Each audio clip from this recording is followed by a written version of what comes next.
Hello friends, here I am Sambhaj Deshmukh. In this session, we observe thread life cycle in Java. Thread life cycle, it means every thread that go through a different states like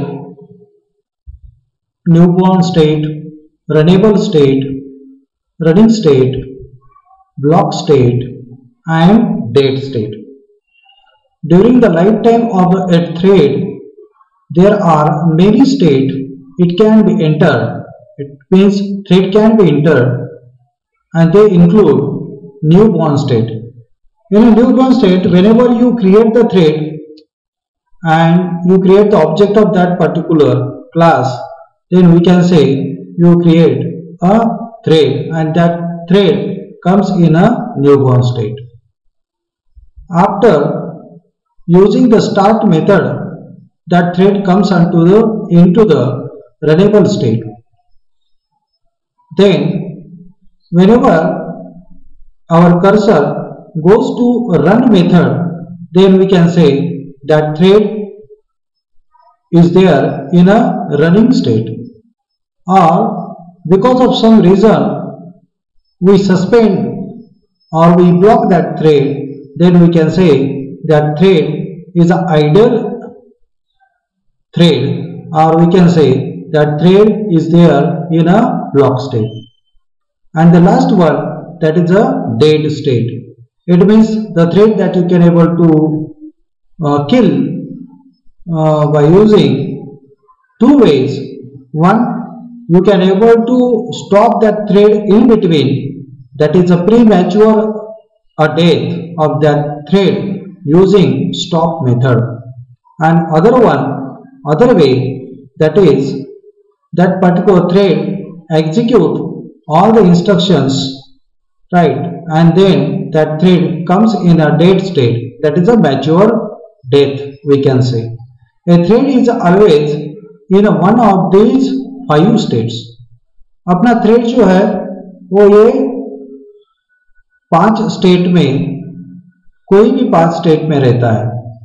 it can be move from one state to another. वो एक state से दूसरे state में जाता है via a variety of way. वो अलग अलग वे से रनेबल में जाता है, रनिंग में जाता है या ब्लॉक स्टेट में जाता है, राइट. कोई भी थ्रेड जो है हमने तैयार किया, यहाँ पे ब्लॉक डायग्राम हम देख सकते हैं. We can see the block diagram of a thread. The thread goes to many states. Like whenever you create the thread, we can say as a newborn state, right, newborn state, and that thread we can call as a new thread. यानी उस thread को जब भी हम वो thread का वो class का ऑब्जेक्ट तैयार करते हैं तो वो थ्रेड ये न्यूबॉर्न स्टेट में जाता है. उस थ्रेड को हम न्यू थ्रेड ऐसा बोल सकते हैं, नया थ्रेड. उसके बाद में हम जैसे ही स्टार्ट मेथड का यूज करते हैं, स्टार्ट मेथड का यूज करने के बाद वो थ्रेड जाएगा रनेबल स्टेट में. Runnable state, right, here 1 minute. Runnable state,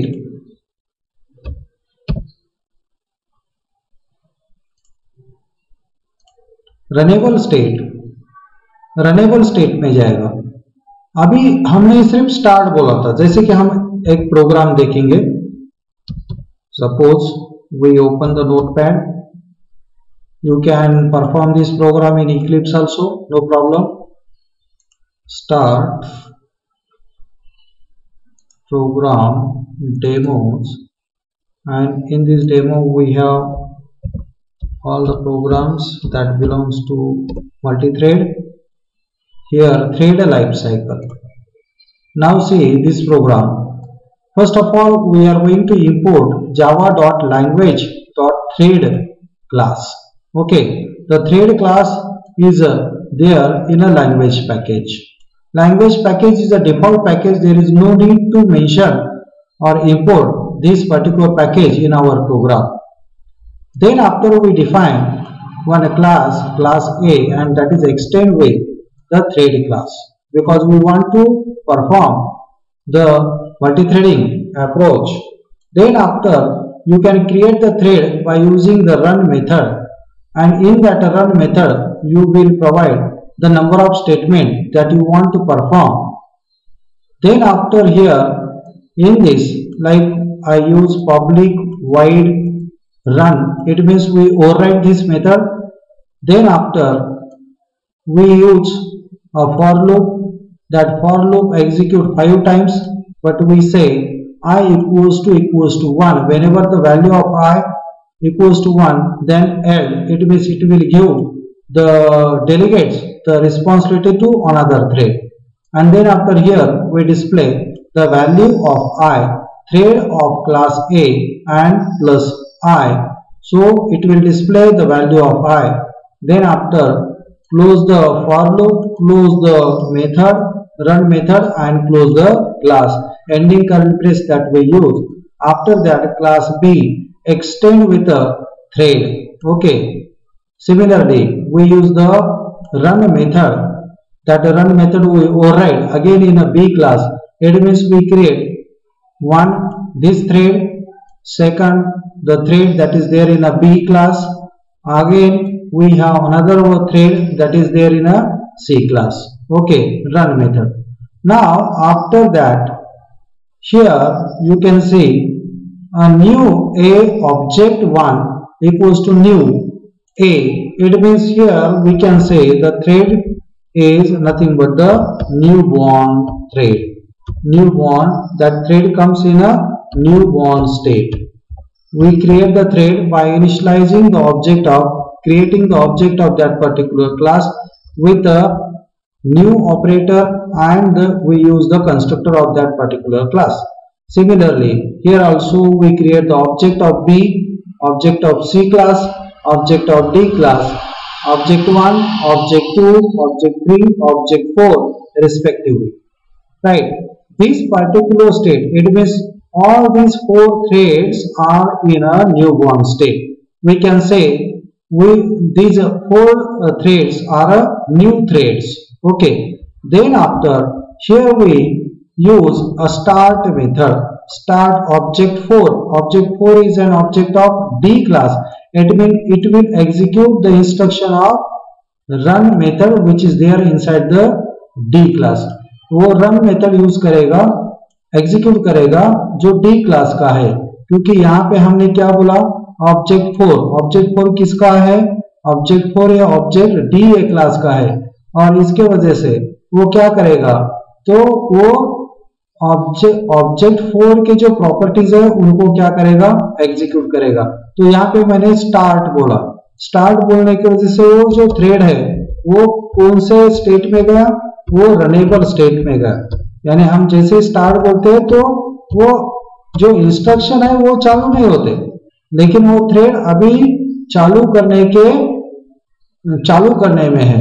okay, सो है यहाँ पे हमने स्टार्ट मेथड का यूज किया. We use the start method. It means that thread goes in a runnable state. Okay, तो उसके बाद में हमने देखा न्यूबॉर्न स्टेट. स्टार्ट मेथड का जैसे ही यूज किया वो थ्रेड गया रनेबल स्टेट में. अभी रनेबल स्टेट से अभी हमको वो इंस्ट्रक्शन एग्जीक्यूट करने हैं, तो स्टार्ट मेथड क्या करती है, वो थ्रेड को कौन से स्टेट में लेके जाती है, रनिंग स्टेट में लेके जाती है. अगर थ्रेड रनिंग स्टेट और रनेबल स्टेट में रहता है तो उसको एक्टिव थ्रेड ऐसा बोलते हैं. हम उसको whenever the thread is there in a running or runnable state, that thread we can say as a active thread. Then after here you can see active thread. Then after that particular thread execute, वो thread execute कर रहा है, अभी instruction execute कर रहा है. Right, कितने thread है, 4 थ्रेड है हमारे पास. राइट, मेन छोड़ के. तो चारों थ्रेड को क्या कर रहा है, साइमल्टेनियसली वो एग्जीक्यूट कर रहा है. यानी वो जो थ्रेड है वो किसमें है, रनिंग स्टेट में है, सभी चारों. लाइक हियर अभी वो थ्रेड ब्लॉक स्टेट में कैसा जाएगा? ब्लॉक स्टेट में वो थ्रेड जाएगा अगर हम सस्पेंड, स्लीप और वेट मेथड का यूज करेंगे तब। लाइक हम अभी आगे देखेंगे new born state. When we create a thread object, जब भी हम उस थ्रेड का ऑब्जेक्ट तैयार करते हैं, जैसे कि ये एग्जांपल में हमने देखा उस थ्रेड का हमने ऑब्जेक्ट तैयार किया, ऑब्जेक्ट 1, बी थ्रेड का हमने ऑब्जेक्ट किया, object 2, right. The thread is a, when we create a thread object, the thread is a born, यानी वो थ्रेड कैसा हो गया? बॉर्न हो गया, जैसे उसका ऑब्जेक्ट तैयार किया। And is said to be in a new born state, और उसको क्या कहते हैं? हम न्यू बॉर्न स्टेट ऐसा कहते हैं। The thread is not at a schedule for running, वो थ्रेड अभी शेड्यूल नहीं हुआ रन करने के लिए। At this state we can do only one of the following things with it, यानी वो थ्रेड के बारे में हम नीचे दिए गए कोई भी चीज में से एक चीज कर सकते हैं, जैसे कि शेड्यूल इट फॉर रनिंग, हम शेड्यूल कर सकते हैं वो थ्रेड को चालू करने के लिए using the start method, start method का यूज करके। और second, kill it using a stop method, यानी देखो न्यूबॉर्न थ्रेड जो है वो न्यूबॉर्न स्टेट में एक ही बार आता है उसके लाइफ टाइम में, बार बार नहीं होता। और डेड स्टेट भी एक ही बार आती है उसके लाइफ टाइम में, यानी न्यूबॉर्न स्टेट और डेड स्टेट वो थ्रेड के लाइफ टाइम में सिर्फ एक ही बार आएगी। रनिंग, रनेबल और ब्लॉक स्टेट वो थ्रेड के लाइफ टाइम में बहुत बार आ सकते हैं। इफ शेड्यूल, अगर हमने शेड्यूल किया, it move to the runnable state as per above figure, हमने अभी जो फिगर देखा स्टार्ट मेथड बोलते हैं वो कौन से स्टेट में गया? रनेबल स्टेट में गया। यानी यहाँ पे हमने प्रोग्राम देखते हैं तो प्रोग्राम में जैसे मैं बोलता हूं कि ऑब्जेक्ट 4 डॉट स्टार्ट, तो किस में गया? वो रनेबल स्टेट में गया। ओके, अभी उसने इंस्ट्रक्शन एग्जीक्यूट करना चालू नहीं किया। If we attempt to use any other method at this stage an exception will be thrown, अगर हमने यहाँ पे अगर कुछ दूसरे मेथड का यूज किया तो एक्सेप्शन क्या करता है? उसको बाहर फेंक देता है। Like newborn state, newborn state से अपना थ्रेड दो जगह पे जा सकता है। एक डेड स्टेट, जो कि हमने स्टॉप मेथड का यूज किया तो डेड होता है, उसको हम प्री मैच्योर डेथ ऐसा बोलते हैं। और दूसरा यानी न्यूबॉर्न स्टेट से थ्रेड स्टार्ट मेथड का अगर यूज करते हैं तो वो थ्रेड जाता है रनेबल स्टेट में। When in from the newborn state, the thread goes to two state. One of these two state, that is one that is a runnable state if you use the start method. Another one, if we use the stop method, that thread kills, right, and goes to dead state. Whenever you kill that thread by using the stop method, then we can say that the thread goes to dead state, and that death is nothing but the premature death. Okay. Runnable state. The runnable state means that the thread is ready for execution. Runnable state यानी क्या? वो thread अभी execution के लिए तैयार है and is waiting for the availability of the processor, और वो वेट कर रहा है प्रोसेसर में अवेलेबिलिटी है या नहीं है। That is, the thread has joined the queue of a thread that are waiting for execution. यानी वो अभी थ्रेड जो है, अभी हमने 4 थ्रेड तैयार किए हैं। लाइक यहाँ पे आप एग्जांपल में देखेंगे, क्लास ए है उसके अंदर रन मेथड है, क्लास बी है उसके अंदर रन मेथड है, क्लास सी है उसके अंदर भी रन मेथड है, क्लास डी है उसके अंदर भी रन मेथड है। ये चारों सब थ्रेड्स है, यानी हमने 4 थ्रेड सब थ्रेड तैयार किए हैं। ओके, अभी ये चारों जो है प्रोसेसर के अवेलेबिलिटी के हिसाब से वो एग्जीक्यूट होंगे, और वो सब किस में रहेंगे? क्यू में रहेंगे। यानी जब भी हम मल्टी थ्रेडिंग अप्रोच यूज करते हैं तो यहाँ पे राउंड रॉबिन फैशन का यूज होता है। वहां पे क्यू ये डेटा स्ट्रक्चर का यूज होता है, जो भी पहला आएगा उसको पहला सर्व किया जाएगा। If all threads have equal priority, अभी देखो अभी हमारे एग्जाम्पल में हमने हर थ्रेड को इक्वल यानी कोई भी प्रायोरिटी नहीं दी है। इसका मतलब यह है कि ये सभी चारों के चारों ये इक्वल प्रायोरिटी के थ्रेड है, इक्वल प्रायोरिटी है सबको, right. If all threads have equal priority then they are given time slot. तो जावा शेड्यूलर क्या करता है, तो ये चारों को एक टाइम स्लॉट दिया जाता है, राइट, फॉर द एग्जीक्यूशन, उसमें के जो इंस्ट्रक्शन है वो एग्जीक्यूट करने के लिए इन राउंड रॉबिन फैशन। मैंने अभी बताया, राइट, राउंड रॉबिन फैशन हमने डेटा स्ट्रक्चर जब पढ़ते थे तब देखा है, यानी पहला आया तो उसको पहले सर्विस देंगे, first come first serve basis, okay. The thread that had hand over control joins the queue at the end and wait for its running और इट्स टर्न, ओके। यानी अगर समझो हमने लास्टली कॉल किया एक आधे थ्रेड को, तो वो थ्रेड जैसे कि फर्स्ट पहले इसमें कौन गया, ऑब्जेक्ट 4 गया, बाद में हम क्या बोलते हैं ऑब्जेक्ट 4 को सस्पेंड बोला, यानी वो कौन से स्टेट में गया, that thread goes in a block state, वो थ्रेड गया है ब्लॉक स्टेट में सस्पेंड बोलने की वजह से। बाद में क्यू में कौन सा थ्रेड गया, object 3, object 2 afterwards and object 1, सबके आखिरी में क्यू में कौन सा रहेगा, ऑब्जेक्ट 1 रहेगा। लेकिन ये केस में सबके यहाँ पे 4 को मैंने सस्पेंड किया था इसकी वजह से, और 4 को रिज्यूम कब किया मैंने, आखिरी में, यानी सबसे लास्ट में सर्विस किसको मिलेगी, ऑब्जेक्ट 4 को मिलेगी, ओके। राउंड रॉबिन फैशन, जिसको पहले कॉल किया वो पहले एग्जीक्यूट होगा। This process of assign time to thread is known as time slicing. Time यानी समझो हमारे पास 10 मिनट्स है और 4 थ्रेड है, तो वो 10 मिनट्स डिवाइड होंगे 4 थ्रेड में, यानी हर थ्रेड को 2.5 मिनट्स मिल सकता है। उस 2.5 मिनट्स को हम बोलेंगे टाइम स्लाइसिंग, यानी उसको टाइम को क्या करना है, डिवाइड करना, कि जितने भी हमारे थ्रेड्स है उन थ्रेड में उसको डिवाइड करना। इसको बोलेंगे, इसको हम रनेबल बोलेंगे। रनेबल में वो एग्जीक्यूशन चालू नहीं होता लेकिन वो रेडी है एग्जीक्यूशन करने के लिए।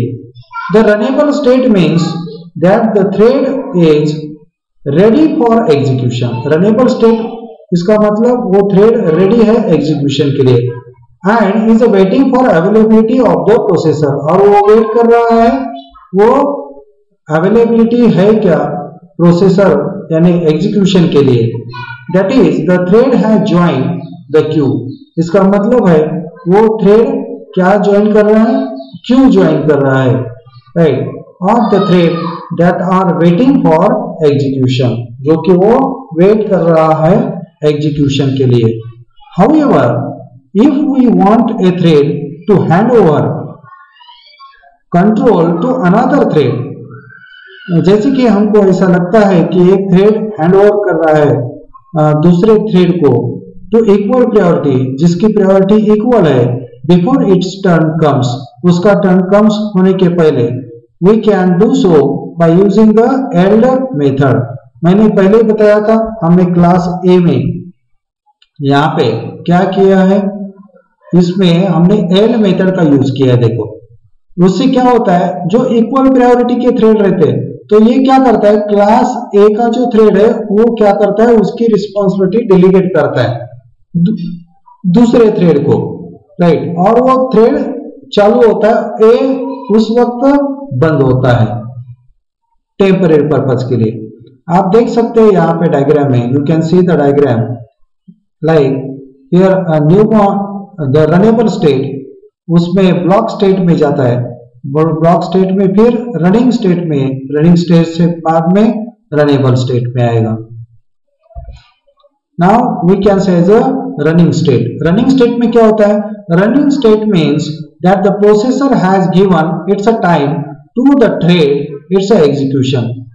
रनिंग मीन्स प्रोसेसर क्या करता है, वो थ्रेड को अभी वक्त देता है, टाइम देता है वो थ्रेड एग्जीक्यूशन के लिए। The thread runs until it hand over control on its own।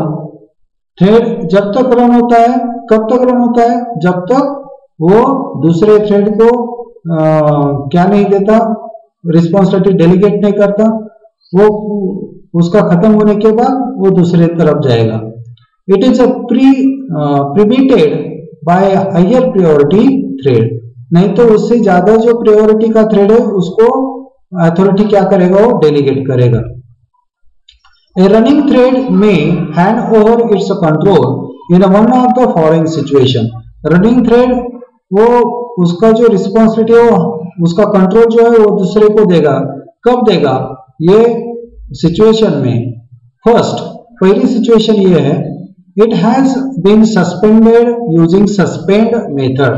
हम उस थ्रेड को सस्पेंड करते हैं सस्पेंड मेथड से, यानी वो थ्रेड की कौन सी स्टेट में चला गया, वो ब्लॉक स्टेट में चला गया। ये देखिए यहाँ पे एग्जांपल में हमने क्या किया, ऑब्जेक्ट 4 सस्पेंड बोला, यानी इक्वल प्रायोरिटी रही तो वो क्या करेगा, दूसरे थ्रेड को प्रायोरिटी देगा और उसका थ्रेड थोड़ी देर के लिए, जब तक हम रिज्यूम नहीं बोलते तब तक वो एग्जीक्यूट नहीं करेगा। ओके, यानी वो थ्रेड ब्लॉक स्टेट में चला गया है, राइट। पहले first, it has been suspended using suspend method. A suspend thread can be receive by using the resume method. और सस्पेंड मेथड बाद में एग्जीक्यूट कब होगा, जिससे हमने जो थ्रेड हमने सस्पेंड मेथड से हमने ब्लॉक किया है वो थ्रेड बाद में कब एग्जीक्यूट होगा, यानी रनेबल स्टेट में और रनिंग स्टेट में आएगा जब भी हम रिज्यूम मेथड का यूज करेंगे। इस एग्जांपल में आपने देखा कि मैंने यहाँ पे ऑब्जेक्ट 4 सस्पेंड बोला और आखिरी में ऑब्जेक्ट 4 रिज्यूम बोला, यानी वो ऑब्जेक्ट 4 जो थ्रेड है, वो ऑब्जेक्ट 4 का जो थ्रेड है वो सबके आखिरी में बाद में क्या होगा, एग्जीक्यूट होगा। This approach is useful when we want to suspend a thread for some time due to certain reason. ये अप्रोच जो है हमको कब यूजफुल होता है, जब कुछ रीजन की वजह से हमको वो थ्रेड ब्लॉक करना पड़ता है। अगर दूसरे थ्रेड को ज्यादा प्रायोरिटी देना है या हमको लगता है कि दूसरा थ्रेड पहले होना चाहिए तो हम सस्पेंड मेथड का यूज करते हैं। But do not wait to kill it, यानी हम उसको किल नहीं कर रहे, हम टेम्पररीली ब्लॉक स्टेट में लेके जा रहे हैं। ओके, देखिए यहाँ पे रनेबल स्टेट से न्यूबॉर्न स्टेट से कहां पे आया, रनेबल स्टेट में। रनेबल स्टेट से कहां पे गया, रनिंग स्टेट में। रनिंग स्टेट में वो एग्जीक्यूट कर रहे हैं इंस्ट्रक्शन एग्जीक्यूट करते करते हमने सस्पेंड बोला। सस्पेंड बोलने के बाद में वो क्या कर सस्पेंडेड होता है, यानी वो ब्लॉक होता है। ब्लॉक होने के बाद में जैसे ही मैं रिज्यूम बोलूंगा बाद में वो रनेबल स्टेट में आके रनिंग स्टेट में जाएगा। इस तरीके से वो वर्क होगा। ओके, सेकेंडली दूसरी बात, दूसरे तरीके से it has been made to sleep, हम उसको थोड़ी देर के लिए डिले कर सकते हैं, स्लीप बोल सकते हैं। स्लीप मेथड का जैसे ही यूज होता है तो हम उसको कुछ वैल्यूज देते हैं, वो जो वैल्यू है वो मिली सेकंड में रहता है। जैसे कि फॉर एग्जांपल, ये एग्जांपल में हमने स्लीप मेथड का यूज किया। देखो स्लीप मेथड है, ये ट्राई ब्लॉक में लिखना चाहिए क्योंकि जब भी हम लिखेंगे तो एक्सेप्शन आ सकता है, तो उसको मैं प्रेफर करूंगा कि वो उसको हम ट्राई ब्लॉक में लिखेंगे। ओके, तो स्लीप, और मैंने यहाँ पे जो वैल्यू दी है 1000, हम इंटीजर वैल्यू देते हैं और वो value is nothing but the time. वो वैल्यू यानी वो टाइम है और वो जो टाइम है वो मिली सेकंड में रहता है, यानी हम 1000 मिली सेकंड क्या करेंगे, उसको ब्लॉक करेंगे, डिले करेंगे उसको, राइट। यानी वो 1000 मिली सेकंड जब तक खत्म नहीं होते तब तक वो एग्जीक्यूट नहीं करेगा। Okay, so this is another approach, right, जो कि थ्रेड जो है रनेबल स्टेट से, रनिंग स्टेट से हम ब्लॉक स्टेट में लेके जा सकते हैं। We can put a thread to sleep for a specific time period. यानी वो थ्रेड को हम स्पेसिफिक टाइम पीरियड के लिए हम क्या कर सकते हैं, स्लीप कर सकते हैं, राइट, सुला सकते हैं। Using the method sleep, using the method sleep, और स्लीप मेथड को यहाँ पे पैरामीटर दिया है टाइम, ओके। तो यहाँ पे आर्गुमेंट, यहाँ पे पैरामीटर है time, we are passing the time to this particular sleep method where the time is in a millisecond. Time किस में रहता है, मिलीसेकंड में रहता है। This means that the thread is out of the queue. इसका मतलब ये हो गया कि अभी वो थ्रेड वो क्यू के बाहर है। ड्यूरिंग दिस टाइम पीरियड, इस टाइम पीरियड के दौरान।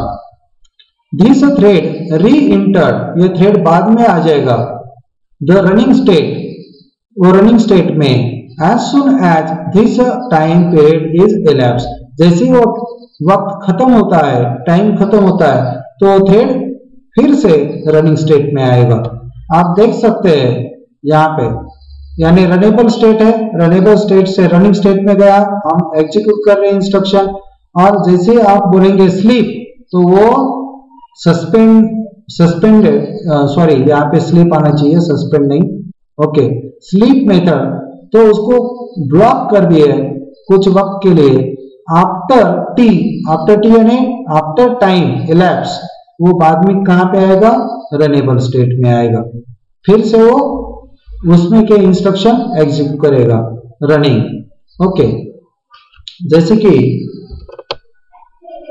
इसमें हमने देखा क्लास ए और क्लास बी, तो देखा क्लास बी में हमने क्या किया है, class be extend with the thread public run, we use the for loop, then after we put the statement, okay, display the message thread of b j की value display की, ये j equals to 2, हम j की value जैसी 2 होती है तो मैंने बोला स्टॉप बोले तो वो थ्रेड रनिंग स्टेट से अभी कौन सी स्टेट में गया, डेड स्टेट, ओके।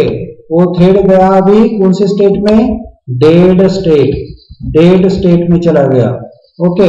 यानी अभी वो थ्रेड अभी एग्जीक्यूट नहीं होगा, राइट।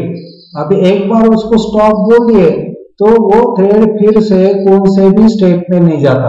यानी इसका मतलब ये है, अगर थ्रेड हमने एक बार थ्रेड, कोई भी थ्रेड एक ही बार तैयार होता है और एक ही बार वो डेड होता है, अगर डेड हो गया तो फिर से वापस नहीं आएगा, और ये इसको हम प्री मैच्योर डेथ बोलते हैं, इस डेथ को हम प्री मैच्योर डेथ बोलते हैं।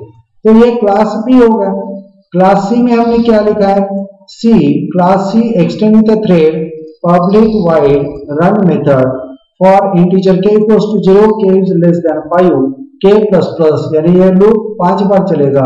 ये मैसेज हमने डिस्प्ले किया कंसोल के ऊपर, थ्रेड ऑफ सी k की वैल्यू यहाँ पे डिस्प्ले की, जैसी k की वैल्यू 2 हो जाएगी तो ये ब्लॉक में आ जाएगा, और वो बोले वो स्लीप, यानी उसको क्या कर दिया हमने, ब्लॉक कर दिया, राइट, ब्लॉक कर दिया। वो किस में गया, ब्लॉक स्टेट में गया, ब्लॉक स्टेट। कब तक जाएगा, जब तक वो टाइम पीरियड है, ओके। कब तक जाएगा, जब तक वो टाइम इलैप्स नहीं होता तब तक, ओके। और थर्ड है वो, यानी it has been told to wait until some event occurs.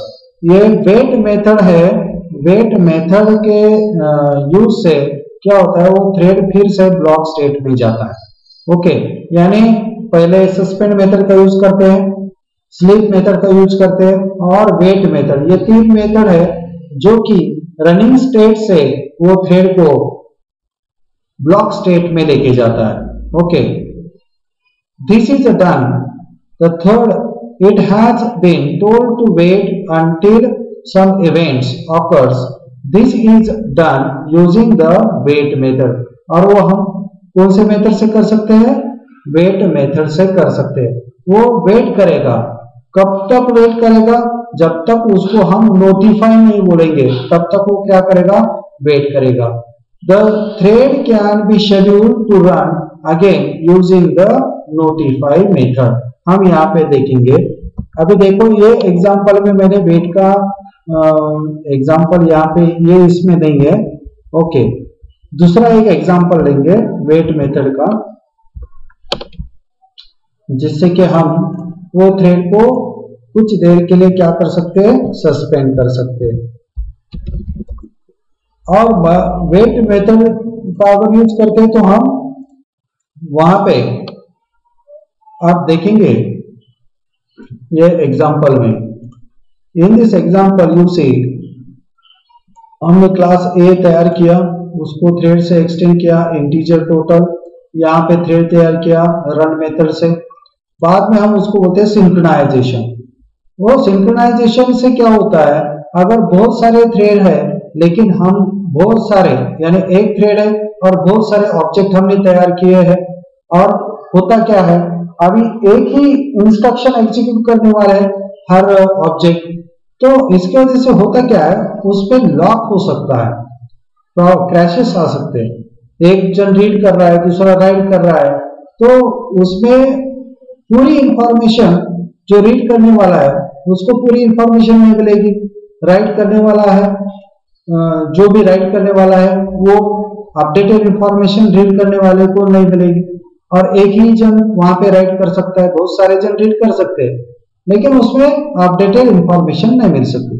तो इसकी वजह से हम सिंक्रोनाइज ये कीवर्ड का यूज कर सकते हैं। कब यूज कर सकते हैं, जबकि हमको ऐसा लगता है कि वो जो थ्रेड है, कोई भी ऑब्जेक्ट हमने थ्रेड तैयार किया तो उसका लॉक तैयार होता है, और वो लॉक जैसे तैयार होता है यानी सिंगल सिर्फ क्या होना चाहिए, सिर्फ एक ही थ्रेड एग्जीक्यूट होना चाहिए, तब हम इसका यूज करते हैं सिंक्रोनाइजेशन का। तो यहाँ पे इस एग्जांपल में हमने क्या किया, सिंक्रोनाइज दिस यानी ऑब्जेक्ट रेफरेंस दिया फॉर, हमने टोटल प्लस इक्वल्स टू आई की वैल्यू टोटल में लेके जा रहे हैं, जितने भी सम है 100 तक के, तो जो भी 0 to 100 जो भी वैल्यूज है उनका सम कर रहे हैं यहाँ पे, और आई की वैल्यू यहाँ पे दिखा रहा हूँ, नोटिफाई बोल रहा हूँ।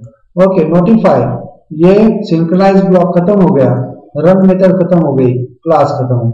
अभी देखिए वेट नोटिफाई डेमो क्लास तैयार किया, उसमें मैंने मेन मेथड यूज की, ए ऑब्जेक्ट तैयार किया यानी यहाँ पे वो थ्रेड न्यूबॉर्न स्टेट में चला गया। बाद में मैं स्टार्ट बोलता हूँ ऑब्जेक्ट को, यानी वो ऑब्जेक्ट अभी ये रन मेथड स्टार्ट होगी। ओके, तो ये रन मेथड जैसी स्टार्ट होगी तो मैंने क्या बोला, synchronise this.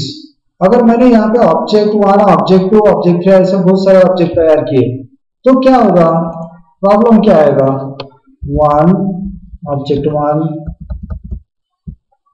Object 2 object 3 A class object 2 equals to new B और ए। तो होगा क्या, मैंने ऑब्जेक्ट 1 से कॉल किया स्टार्ट, एक ही मेथड है स्टार्ट मेथड। ओके, ऑब्जेक्ट 2 से एक ही मेथड को कॉल किया स्टार्ट मेथड को। ओके, अभी मैं बोलता हूं यहाँ पे सिंक्रोनाइज ऑब्जेक्ट। ओके, मैं ऑब्जेक्ट 1 सिंक्रोनाइज बोलता हूँ, यहाँ पे ऑब्जेक्ट 1 सिंक्रोनाइज बोलता हूँ। Okay, no problem, right. तो मैं जैसे ही यहाँ पे सिंक्रोनाइज बोलता हूँ तो क्या होगा, यहाँ पे ये wait for B to execute, और उसमें क्या बोलता हूँ ऑब्जेक्ट वेट मेथड, यानी मैंने उसको क्या बोला, वेट बोला। अभी मैं ये प्रोग्राम एग्जीक्यूट करता हूँ, सेव करके ये प्रोग्राम एग्जीक्यूट करता हूँ, तो उसका आंसर क्या आता है देखेंगे, आउटपुट क्या आता है देखेंगे, लाइक कमांड प्रॉम्प्ट। हम कमांड प्रॉम्प्ट पे ऊपर चले गए, cd programmes cd demo,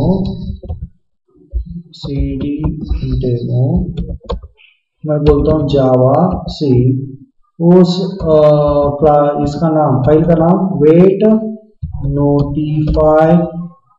notify demo, ये फाइल का नाम है .java। ये कंपाइलर से मैं एग्जीक्यूट कर रहा हूँ, देखो क्या आ गया, ऑब्जेक्ट डॉट वेट।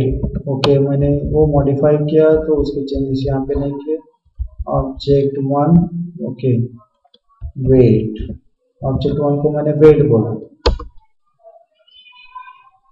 देखेंगे अभी क्या होता है।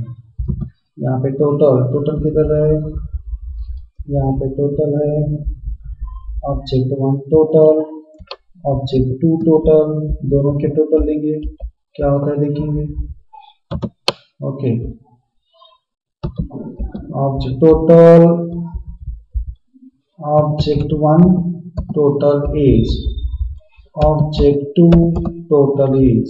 ओके, एग्जीक्यूट करिए, जावा सी वेट नोटिफाई डेमो हो गया, जावा वेट नोटिफाई डेमो। देखो क्या हो गया यहाँ पे, इसको नेक्स्ट लाइन पे लेंगे। ओके, 49,500। ओके, 1 मिनट, हम उसको नेक्स्ट लाइन के ऊपर लेंगे।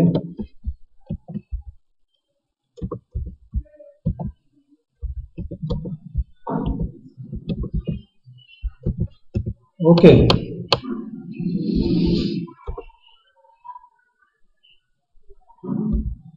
अभी देखिए आ गया। ओके, ऑब्जेक्ट 1 टोटल इज 4950 और ऑब्जेक्ट 2 का टोटल क्या दिख रहा है, देखो यहाँ पे 4656, यानी वो क्या होता है सिंक्रोन। आंसर कैसा आ रहा है यहाँ पे, दोनों के अलग अलग आंसर आ रहे हैं, यानी यहाँ पे प्रॉब्लम आ सकता है। ओके, सो हियर मैंने क्या बोल दिया, उसको वेट बोल दिया, किसको, हमने ऑब्जेक्ट 1 को वेट बोल दिया। Okay, so here in this way we can use the we can move to the block state by using the wait method. The thread can be scheduled to run again using the notify method. यानी हम जैसे ही notify बोलते हैं तो thread क्या होगा, फिर से चालू होगा। ओके, यहाँ पे हमने notify बोला, वो thread फिर से चालू हो गया। Okay, so here block and dead state. Block state किसको बोलते हैं, a thread is said to be a block when it is prevented from entering into runnable state. हम उस थ्रेड को ब्लॉक स्टेट कब बोलते हैं या ब्लॉक कब बोलते हैं, जब हम उसको प्रिवेंट करते हैं रनेबल स्टेट में आने से एंड सब्सिक्वेंटली रनिंग स्टेट और रनिंग स्टेट से। This happen when the thread is suspended. ये कब होगा, अभी हमने देखा एक तो थ्रेड सस्पेंड किया गया होगा या स्लीप किया गया होगा और उसको थ्रेड को वेटिंग में डाल दिया होगा। Waiting in order to satisfy certain requirement, हमारे जो भी रिक्वायरमेंट है, कंडीशन है, उस हिसाब से वहां पे हमने उसको ब्लॉक स्टेट में डाल दिया, सस्पेंड, स्लीप और वेट मेथड से। A block thread is a consider not runnable. Block जो थ्रेड ब्लॉक रहता है वो हम बोल सकते हैं कि वो थ्रेड रनेबल स्टेट में नहीं है, यानी वो थ्रेड नॉट रनेबल है, बट नॉट डेड। इसका मतलब ये नहीं कि वो किल हो गया, वो अभी भी है, and therefore fully qualified to running. इसका मतलब है कि वो थ्रेड फिर से चालू हो सकता है। Dead state, every thread has a life cycle. Her thread को एक लाइफ साइकिल रहती है, अगर चालू होता है वो खत्म होना ही है। Okay, a running thread ends its life when it has complete execution. It's a run method. यानी वो जो है डेड स्टेट में कब जाता है, जब भी वो रनिंग वो पूरा थ्रेड एग्जीक्यूट होता है, रन मेथड के जितने भी इंस्ट्रक्शन हमने दिए हैं, है ना। यहाँ पे हम देखेंगे क्लास ए, अभी ये ठीक है, इसको बंद कर देता हूँ और ये अपना जो दूसरा प्रोग्राम है वो प्रोग्राम देखेंगे। देखिए क्लास ए पर रन मेथड, उसमें के इंस्ट्रक्शन खत्म हो गए तो जो है वो थ्रेड क्या हो गया, डेड स्टेट में गया, वो खत्म हो गया, अभी वो एग्जीक्यूट नहीं होगा। ओके, बी क्लास तैयार किया, उसमें थ्रेड तैयार किया, बाद में फॉर यूज किया, स्टॉप बोल दिया, यानी ये थ्रेड जो है सिर्फ 2 ही बार एग्जीक्यूट होगा। ओके, क्योंकि हमने 2 बोलने के बाद क्या होने वाला है, स्टॉप यानी डेड, वो थ्रेड डेड स्टेट में चला गया। ओके, उसके बाद में सी क्लास तैयार किया, सी में भी हमने रन मेथड का यूज किया, k equals to 0, k is less than 5, k plus plus 16 thread C हमने यहाँ पे डिस्प्ले करते हैं और स्लीप मेथड का यूज किया। वो ब्लॉक स्टेट में गया लेकिन वो थ्रेड डेट नहीं हुआ। जब तक ये पूरा ब्लॉक इंस्ट्रक्शन पूरा खत्म नहीं करेगा तब तक वो डेट स्टेट में नहीं जाएगा। ये इंस्ट्रक्शन खत्म होने के बाद वो थ्रेड डेट स्टेट में जाएगा। क्लास डी में हमने सिर्फ एक फॉर फिर से रन मेथड यूज किए। उसके बाद में for p equals to 0, p is less than 5 और थ्रेड ऑफ क्लास डी और p ऐसा बोलते हैं, है ना। तो उसके बाद में ये ऑब्जेक्ट तैयार किया दूसरे क्लास में और उसको हमने स्टार्ट मेथड से हमने कॉल किया।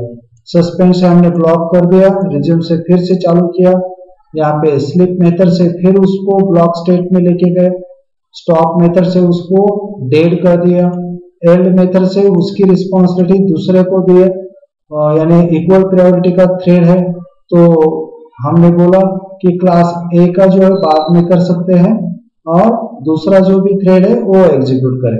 Okay, so here a running thread ends its life when it has complete executing its a run method। जब भी वो जैसे ही वो रन मेथड के पूरे जितने इंस्ट्रक्शन है वो एग्जीक्यूट करता है तो वो रन मेथड यानी वो थ्रेड खत्म हो गया। It is a natural death, इसको हम नेचुरल डेथ ऐसा बोल सकते हैं। However we can kill it by sending the stop message.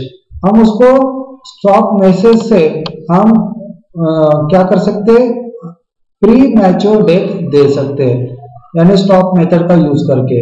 We can kill it by sending the stop message to it at any state thus causing a premature death to it।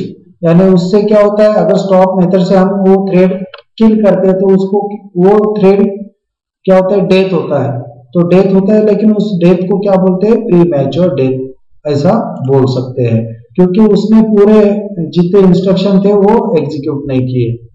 A thread can be killed as soon as it is born. जैसे ही वो thread new born है उसको हम अगर किल करते हैं, okay, और व्हाइल इट इज रनिंग और even when it is in a not runnable और we can say block condition, हम कौन से भी, यानी अगर थ्रेड न्यूबॉर्न है या थ्रेड रनिंग स्टेट में है या वो थ्रेड रनेबल स्टेट में है या थ्रेड ब्लॉक स्टेट में है, तो हम कौन से भी स्टेट में वो थ्रेड को हम स्टॉप कर सकते हैं, डेड कर सकते हैं।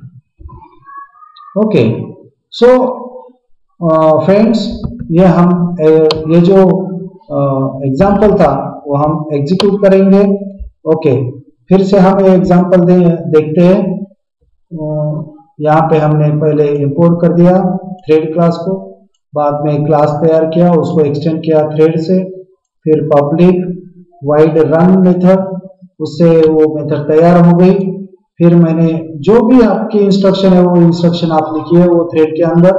ओके, मैंने तो फॉर लूप दिया है, इफ i = 1 एल्ड बोलता हूँ, एल्ड बोलने के बाद में जो भी इसके इक्वल प्रायोरिटी का थ्रेड है तो वो थ्रेड एग्जीक्यूट हो जाएगा, यहाँ ये थ्रेड रनेबल स्टेट में जाएगा। बाद में class B thread extend, okay, extend with the thread class. Then after in next line public void run method का यूज किया। ओके, दूसरा सब थ्रेड तैयार हो गया। ओके, फिर से मैंने फॉर लूप का यूज किया, उसमें जे यूज करता हूँ, जे इज लेस देन 5, यानी ब्लॉक 5 बार एग्जीक्यूट हो सकता है। ओके, मैंने नेक्स्ट लाइन पे मैसेज डिस्प्ले किया thread of class B and J. Okay, then after if J equals to 2, यानी वो थ्रेड क्या होगा, स्टॉप होगा, यानी वो डेड होगा। देन आफ्टर क्लास बी लेते हैं, क्लास सी लेते हैं, क्लास सी में भी हमने रन मेथड यूज किए, यानी तीसरा सब थ्रेड तैयार किया, फिर से फॉर लूप दिया। Okay, then after display the message in front of console, display the value of K, वो जो है वो क्लास सी का है। बाद में k = 2 होता है तो हम ट्राई ब्लॉक यूज करके स्लीप मेथड का यूज करते हैं तो वो थ्रेड ब्लॉक स्टेट में जाता है। Okay, then after class D extend with the thread class, then public void run method, चौथा सब थ्रेड, फिर से फॉर लूप और वो p की वैल्यू यहाँ पे मैं डिस्प्ले करता हूँ कंसोल में। जैसे ये लूप खत्म होता है वो थ्रेड खत्म हो जाएगा। Okay, then after class thread life cycle, ये थ्रेड क्लास का नाम यहाँ पे दिया है।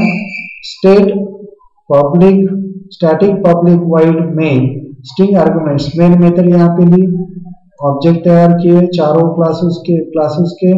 उसके बाद में मैं यहाँ पे यूज करता हूँ ऑब्जेक्ट को स्टार्ट बोलता हूँ। स्टार्ट जैसे ही यहाँ पे आता है कर्सर तो रनेबल स्टेट में रहता है, यहाँ से वो स्टार्ट मेथड से वो कहाँ पे जाएगा, ये रन में जाएगा, रन मेथड यूज करेगा। स्टार्ट मेथड क्या करता है, ऑटोमेटिकली रन मेथड को यूज करता है, जो कि ऑब्जेक्ट 4 से हम स्टार्ट मेथड कॉल करते हैं। तो यहाँ पे स्टार्ट मेथड तो है नहीं, लेकिन स्टार्ट मेथड क्या करती है, ऑब्जेक्ट 4 यानी वो डी क्लास का था तो उसके ऑब्जेक्ट क्लास वो ऑब्जेक्ट का जो प्रॉपर्टी है वो रन मेथड वो एग्जीक्यूट करेगा। उसके बाद में मैंने ऑब्जेक्ट 4 को सस्पेंड बोला तो थोड़ी देर के लिए ब्लॉक स्टेट में गया। ऑब्जेक्ट 3 स्टार्ट बोलता हूं तो ऑब्जेक्ट 3 के रन मेथड को क्या होता है, रन, यानी ये ऑब्जेक्ट 3 सी क्लास का है तो ऑब्जेक्ट क्लास सी का रन मेथड एग्जीक्यूट हो जाएगा। बाद में मैंने ऑब्जेक्ट 2 स्टार्ट मेथड बोला हूं, ऑब्जेक्ट 2 यानी क्लास बी का ऑब्जेक्ट 2 है तो वो क्लास बी का रन मेथड यानी थ्रेड एग्जीक्यूट होगा। उसके बाद में ऑब्जेक्ट 1 आखिरी में, सबके आखिरी में मैंने ऑब्जेक्ट 1 को मैंने कॉल किया। ऑब्जेक्ट 1 यानी क्लास ए का है तो हम क्लास ए को क्लास ए के रन मेथड को एग्जीक्यूट करते हैं। तो इसका आउटपुट जो है मल्टीथ्रेडिंग का, कोई भी मल्टीथ्रेडिंग का जो आउटपुट है वो प्रेडिक्टेड नहीं रहता, हर बार वो अलग आ सकता है। तो हम यहाँ पे वो अभी जो हमने थ्रेड लाइफ साइकिल का डेमो देखा तो उसको एग्जीक्यूट करते हैं। थ्रेड लाइफ साइकिल डॉट जावा, तो हमने एग्जीक्यूट कर रहे हैं। ओके, हाँ, तो कोई प्रॉब्लम नहीं है, एरर नहीं है। जावा थ्रेड लाइफ साइकिल, देखिए आउटपुट कैसा आ गया। हमने पहले किसको कॉल किया था, ऑब्जेक्ट डी के थ्रेड को, वो D 0 thread of class D 0 thread of class D 1। Okay, बाद में फिर देखिए जैसे डी, यहाँ पे डी को मैंने क्या बोला, 2 बार एग्जीक्यूट किया, वो अभी गया सस्पेंड मोड में। फिर से आप बी को कॉल कर दिए, बी को यानी स्टार्ट बोला लेकिन वो क्यू में है, बी को चालू कर दिया तो क्लास बी का थ्रेड एग्जीक्यूट हुआ 0 1 2। फिर से हमने सबके आखिरी में यहाँ पे ऑब्जेक्ट 1 को कॉल किया, ऑब्जेक्ट 1 के मेथड को कॉल किया तो यहाँ पे ऑब्जेक्ट 1 ए, फिर से वो सी में गया, सी एग्जीक्यूट हो गया, C0 C1 C2, फिर से ऑब्जेक्ट 1 में गया 1, देन डी में गया जो सस्पेंड किया था, फिर से चालू हो गया। ओके, रिज्यूम बोलने के बाद वो चालू हो गया। ओके, D 2 3 4, फिर से ए का एग्जीक्यूट किया, ए खत्म हो गया, सी खत्म हो गया। अभी फिर से मैं इसको और एक बार कंपाइल करता हूं, फिर से आप देखेंगे उसका आउटपुट। अभी देखिए उसका आउटपुट कैसा है, देखो दोनों इसमें कंपैरिजन करो, दोनों एक ही प्रोग्राम एग्जीक्यूट यहाँ पे किए हैं, लेकिन पहले बार आउटपुट कैसा आया है और दूसरे बार आउटपुट कैसा है, यानी हम जो मल्टीथ्रेडिंग का जो आउटपुट है वो मल्टीथ्रेडिंग का आउटपुट ये अलग अलग आ सकता है। Okay, so this is what and multithreading friends, multi-threading thread life cycle. In a thread life cycle, every thread goes to 5 state: 1 newborn state, runnable state, running state, block state and dead state. कोई भी thread ये newborn यानी born और dead एक ही बार होता है, लेकिन वो थ्रेड बाकी रनिंग, रनेबल और ब्लॉक स्टेट में बहुत बार जा सकता है, जैसे रिक्वायरमेंट है उस हिसाब से। Okay, so friends, in the next session we observe thread priority. Okay, thank you very much.